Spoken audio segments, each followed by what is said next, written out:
முதல்ல தமிழகத்தில் ஹிந்தி பள்ளியோட ஆரம்பிச்சது யார் தெரியுமா?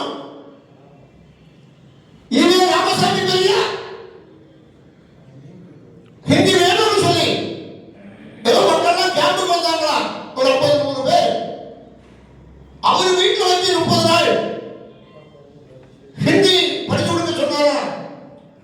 ஹிந்தி பாடசாலை வச்சாரா? 25 பேருக்கு உணவு இது கொடுத்தாரா?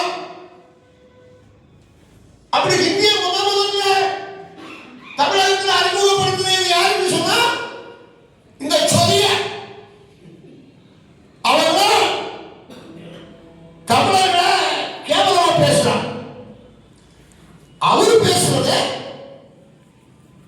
தமிழ் காட்டு நாட்டு பாசை, தமிழ் சனியே, இது ஒன்றுக்கு ஆகாது, தமிழ் பிச்சை எடுக்க கூட உதவாது அப்படின்னு சொல்லி ஈவேரா பேசுறது 1943 அந்த பேசி வெளிவந்த அந்த நாளிதழை வைத்து நிர்மலா சீதாராமன் அவர்கள் பாராளுமன்றத்தில் பேசினாங்க. அது இப்ப இல்லை, முந்தானே. இவருக்கு எவரோ கட் பண்ணி அங்கேயும் தலையும் கட் பண்ணி வாயையும் கட் பண்ணி வீடியோ போட்டு விட்டாங்க. இவன் பெரியார் பேசுறது மறந்து போச்சு. பெரியார் பேசிட்டாருங்கிறது தெரியல. நிர்மலா சீதாராமன் தமிழர்களை பிச்சைக்கு கூட லாயக்கில்லை சொல்லிட்டாரு. இவன் மயக்க பிடிச்சு பேசுறான். எவ்வளவு அசிங்கம் பாருங்க. இவன் பெரியாருடைய கொள்கையை முதல்ல பேசினார். தமிழ் தமிழ் தமிழ் இனி வாழும். எப்போ பெரியார் தான் சொல்லியிருக்க தமிழ் காட்டு நாட்டு பாசை சொல்லி, தமிழ் சனியை சொல்லியிருக்க.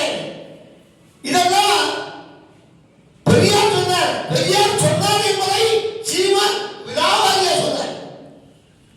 அப்பதான் இவன் எங்கேயோ அங்க படுத்து கிடந்திருக்கான். காம கொடூரன். அவன் போய் சொன்னான்.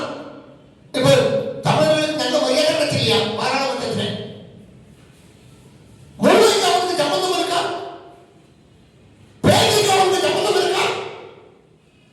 பேசுறது எவனுக்காவது புரியுமா? கமல் பேசுற எவனுக்காவது புரியுதா? புண்ணாக்கு விட அங்க போய் பேசுற கட்டிக்க புத்தகம் என்ன எழுதி வச்சு வாசிக்கிறான். ஏன்னா அவரும் பேப்பர் பார்த்தா வாசிப்பார். யாரு?